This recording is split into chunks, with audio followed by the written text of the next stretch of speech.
ഇന്നത്തെ നമ്മുടെ യാത്ര അബുദാബിയിലേക്കാണ്.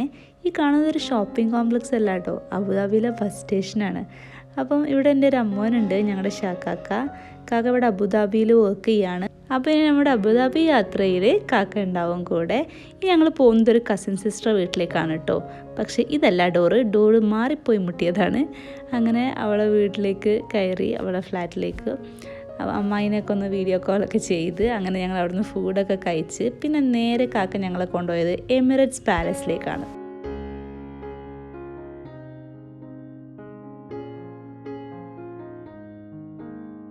കാണാൻ കൊട്ടാരം പോലെയാണെങ്കിലും ഇത് ലോകത്തിലെ തന്നെ ഏറ്റവും ആഡംബരമേറിയ ഹോട്ടലുകളിലൊന്നാണ് കേട്ടോ. ഇവിടുത്തെ പ്രധാന ഈവൻറ്റുകളൊക്കെ നടക്കുന്ന ഒരു ഹോട്ടൽ. എമിറേറ്റ്സ് പാലസിലെ ആഡംബര കാഴ്ചകളൊക്കെ കണ്ട് ഞങ്ങൾ ഇവിടുന്ന് യാത്ര തിരിക്കുകയാണ്. വൃത്തിയുള്ള വഴികളും കണ്ണഞ്ചിപ്പിക്കുന്ന കെട്ടിടങ്ങളും എല്ലായിടത്തും പച്ചപ്പും. അബുദാബി ഒരു സുന്ദര നഗരമാണല്ലേ. നമ്മുടെ നാട്ടിലെ കുറച്ച് കാര്യങ്ങളൊക്കെ പറഞ്ഞ് ഞങ്ങളിങ്ങനെ നീങ്ങുന്നത് അബുദാബിയിലെ കൊട്ടാരങ്ങളിലെ രാജാവിനെ കാണാനാണ് കേട്ടോ. അതെ, ഖസ്റൽ വത്തൻ. ഖസ്റൽ വത്തൻ എന്ന വാക്കിനർത്ഥം പാലസ് ഓഫ് ദ നേഷൻ, രാജ്യത്തിൻ്റെ കൊട്ടാരം എന്നാണ്.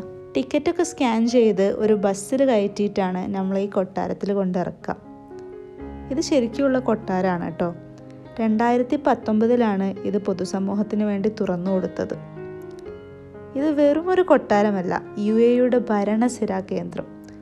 ലോക നേതാക്കളെ സ്വീകരിക്കുന്ന, പ്രധാന തീരുമാനങ്ങൾ എടുക്കുന്ന ദുബായിലെ ഖസ്റൽ വത്തൻ. ലോകത്തിലെ തന്നെ ഏറ്റവും വലിയ ഡോമുകളിലൊന്ന് ഇവിടെയാണ്.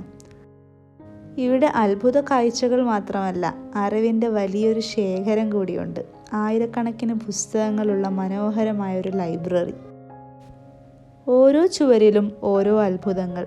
അറബിക് കലയും ആധുനികതയും ഇത്ര മനോഹരമായി ചേർന്നൊരു കൊട്ടാരം. ഇത് ഒഫീഷ്യൽ പ്രസിഡൻഷ്യൽ പാലസ് ആണ്. അതുകൊണ്ട് തന്നെ രാജാവ് ഇവിടെയല്ല താമസിക്കുന്നത്. പക്ഷേ വലിയ വലിയ ഒഫീഷ്യൽ മീറ്റിങ്ങുകളും നേതാക്കളെ സ്വീകരിക്കുന്നതും ഒക്കെ ഇവിടെ വെച്ചാണ് നടക്കാറ്.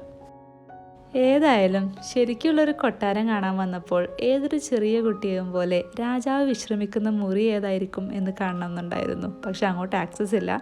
അപ്പോൾ അതാണ് മുറി എന്ന് മനസ്സിൽ വിശ്വസിച്ചുകൊണ്ട് ഞങ്ങളിതാ യാത്ര തിരിക്കുകയാണ്. അപ്പോൾ നമ്മുടെ മറ്റ് അബുദാബി വിശേഷങ്ങളും കാര്യങ്ങളും അറിയാനായിട്ട് ഫോളോ ചെയ്യാൻ മറക്കല്ലേ. Stay tuned.